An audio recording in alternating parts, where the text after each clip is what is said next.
Sampai hari ini dikabarkan bahwa pencarian untuk Mas Eril masih dilakukan.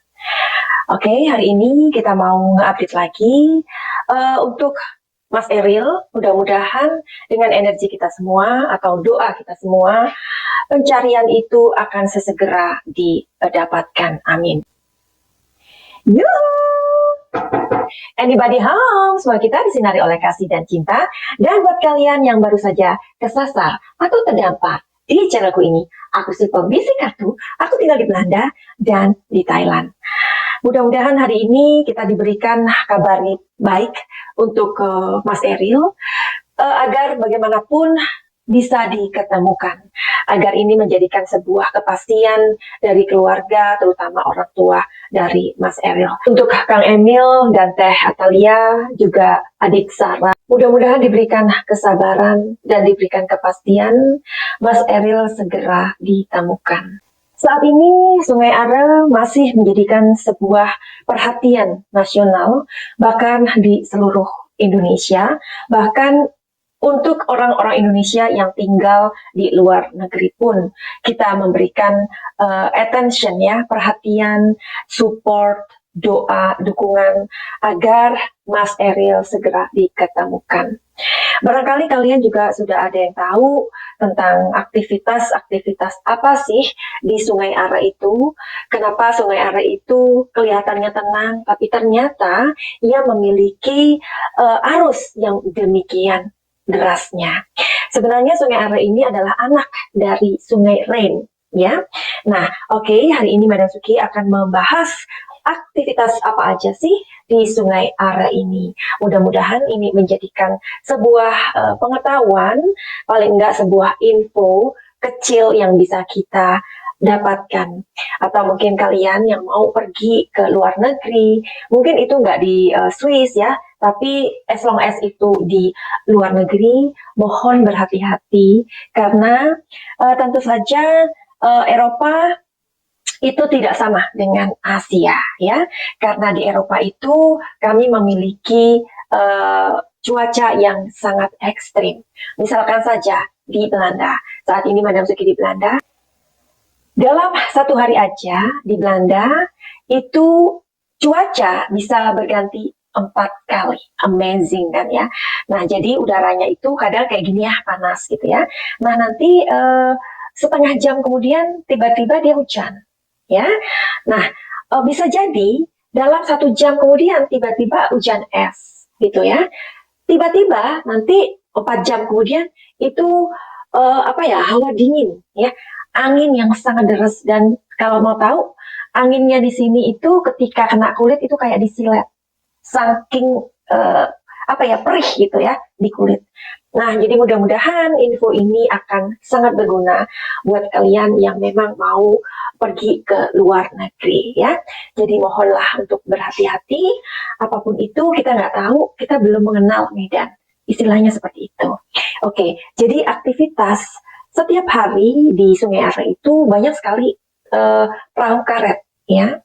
Nah, jika arus di sana itu sangat deras, itu bisa digunakan untuk selancar.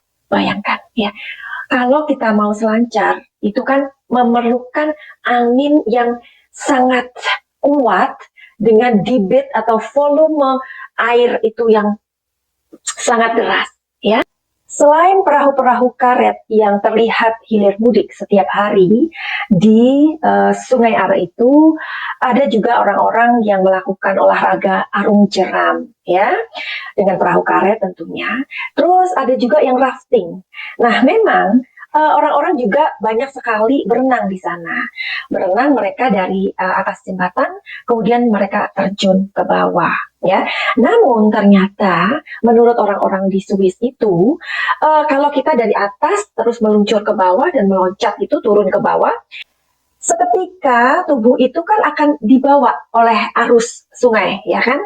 Nah, supaya kita tidak terbawa arus begitu derasnya atau begitu kuatnya, kita ikutin arus tersebut. Nanti kemudian pelan-pelan mereka harus berada menepi atau mereka harus menepi dulu.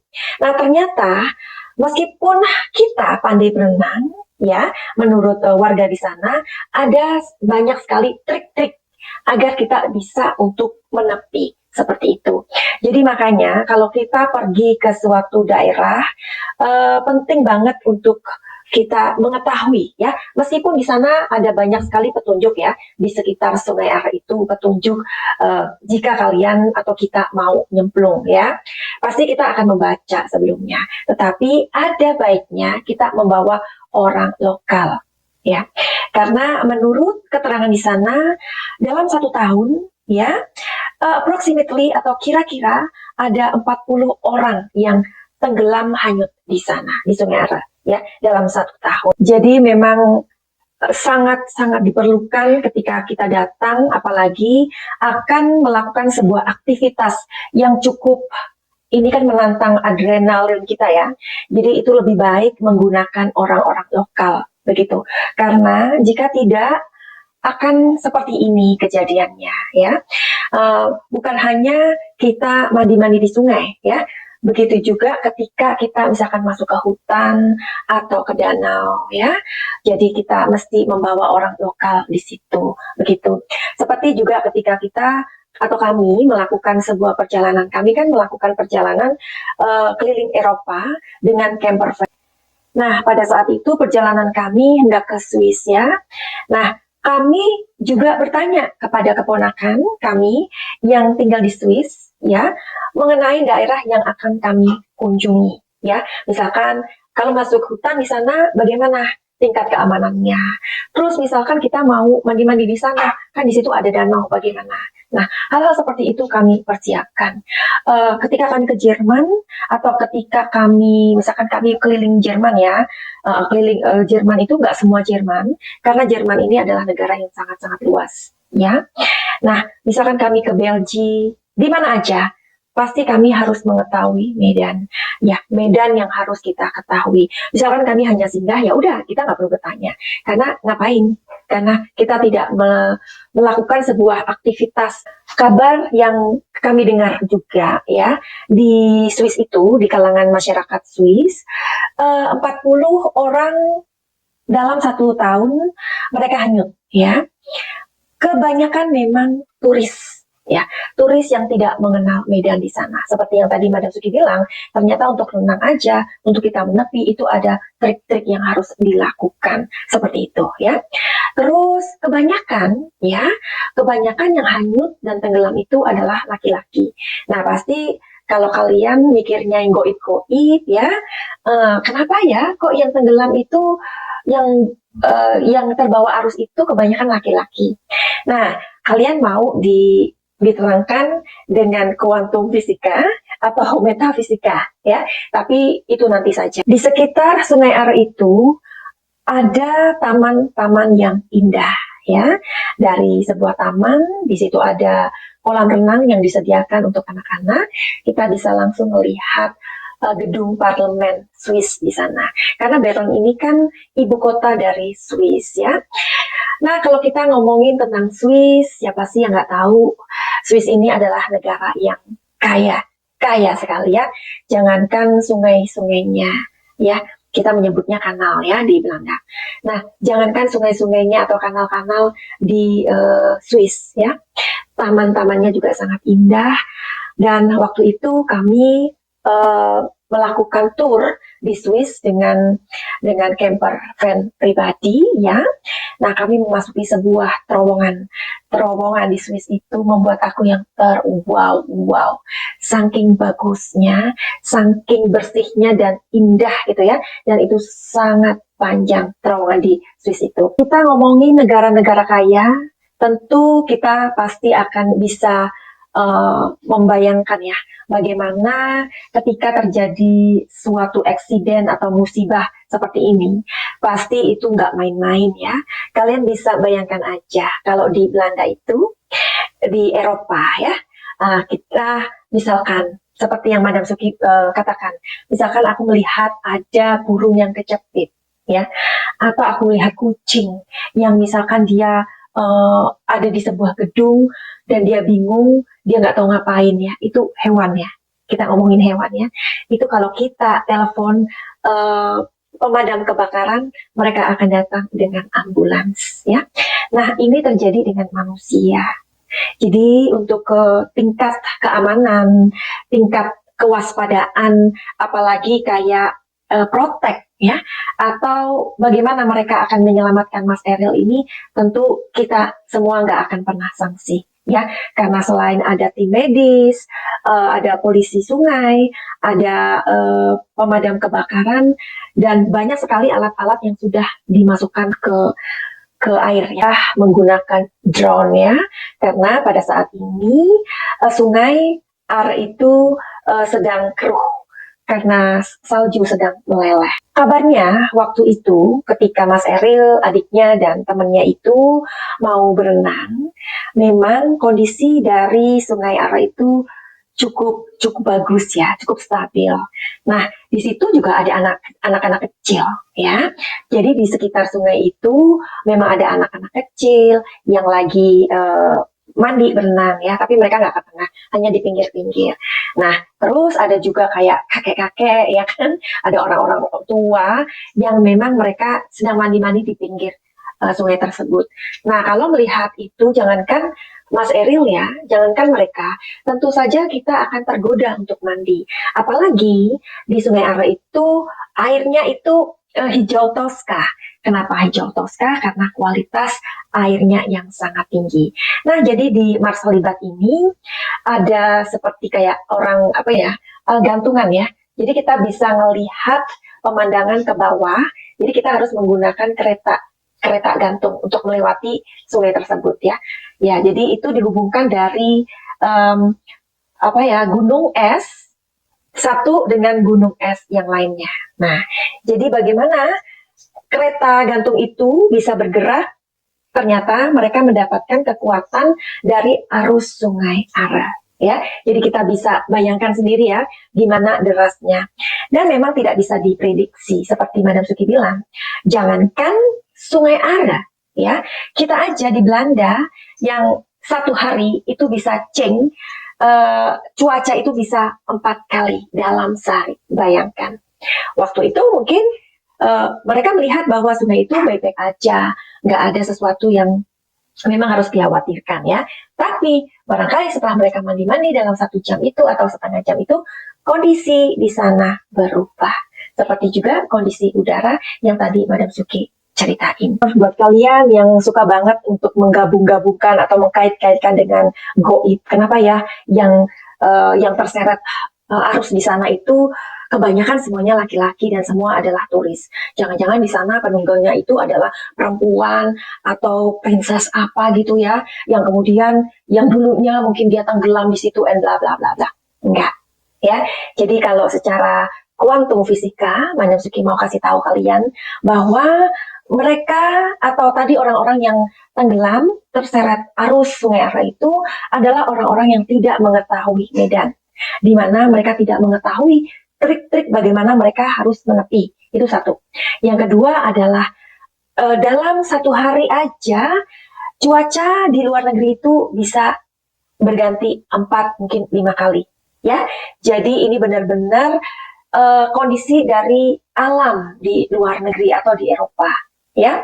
Makanya info ini mudah-mudahan penting buat kalian yang mau pergi kemana. Jangankan di luar negeri ya, kalau kita mau ke Kalimantan aja misalkan, orang Jawa yang mau ke Kalimantan atau orang Jawa yang mau ke Bali, itu aja tentunya harus bertanya ya sama orang lokal di sana ya, bagaimana kondisi di sana, kalau kami masuk di sana bagaimana, aman tidak, seperti itu ya. Jadi itulah kita sangat penting untuk mengenali medan sebelum kita melakukan aktivitas. Mungkin itu pesan dari semesta. Oke, hari ini Madam Suki mau make sure barangkali kalian udah pernah ngeliat videoku yang pertama. Madam Suki mengatakan prediksi ya, prediksi. Madam Suki mengatakan bisa jadi tanggal 3 Juni diketemukan. Hari ini kita mau make sure lagi karena memang menurut intuisi aku ini agak sulit ya, meskipun kita semua sudah tahu dan percaya, mereka mencari dengan sangat luar biasa. Oke, Aku tidak akan mengatakan tanggalnya lagi, aku akan mengatakan minggu ini aja ya. Minggu ini berarti dari tanggal sekarang sampai 1 minggu dari sekarang. Kita mau lihat energinya.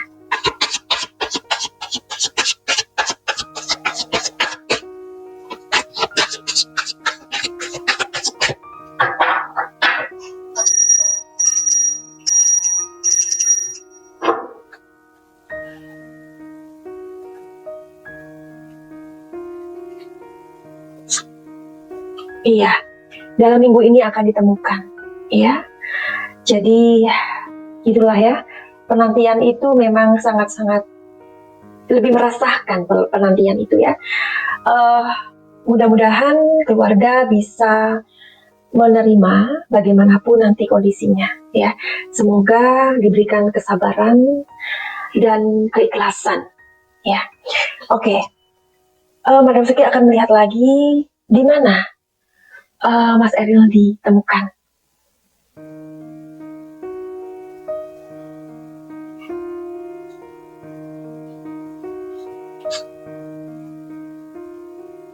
Ya, jadi tetap di dalam air itu, di dalam sungai itu, ya, ditemukannya. Ya, jadi ini sepertinya udah menepi begitu. Kita akan lihat ya. Kita tetap berharap bahwa mujizat itu ada. Kita tetap berharap bahwa miracle itu ada, ya, karena itu adalah kewajiban kita sebagai manusia yang percaya Tuhan, ya kan? Namun kadangkala kita memang akan disadarkan oleh sebuah kenyataan. Sebagai orang yang percaya, kita tetap percaya tentang keajaiban. Amin. Oke, jadi sebentar, Madam Suki mau ngebacain. Jadi ini ada komentar dari salah satu kalian. Madam Suki mau baca ya. Jadi kenapa enggak ya? Jadi dari Retna Yanti, periksa dari pintu air Echenhalde dan Switzerland Mateli ya. Kemudian tarik garis ke hilir hingga 7 km. Kaki korban tersangkut di kayu di dalam air sungai. Informasi metafisik dari saluran sebelum sumber pukul 3, Mr. Cecep. Oke, jadi kenapa tidak ya? Kita akan sangat terbantu sebenarnya dengan informasi-informasi dari siapapun. Nah, informasi ini dari Kang Cecep atau Bang Cecep. Kita mau lihat energinya hari ini atau saat ini. Oke?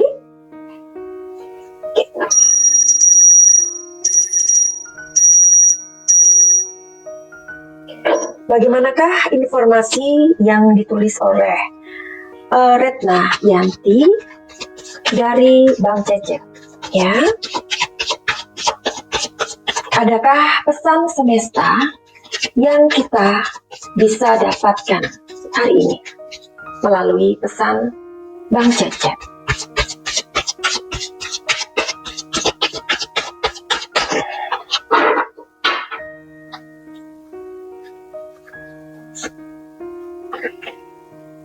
Ya, Three of Pentacles. Ada yang mau keluar? Nggak apa-apa. Nine of Wands. Oke, once more please.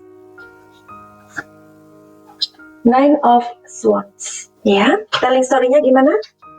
Oke, sebelumnya aku akan mengambil atau menarik angka dari dadu ini ya.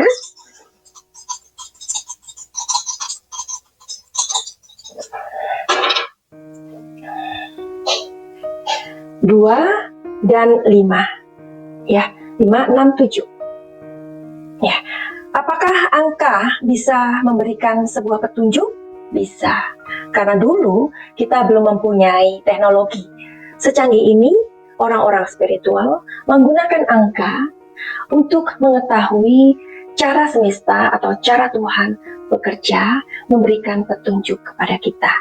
Oke. Angka 7 adalah pesan dari semesta.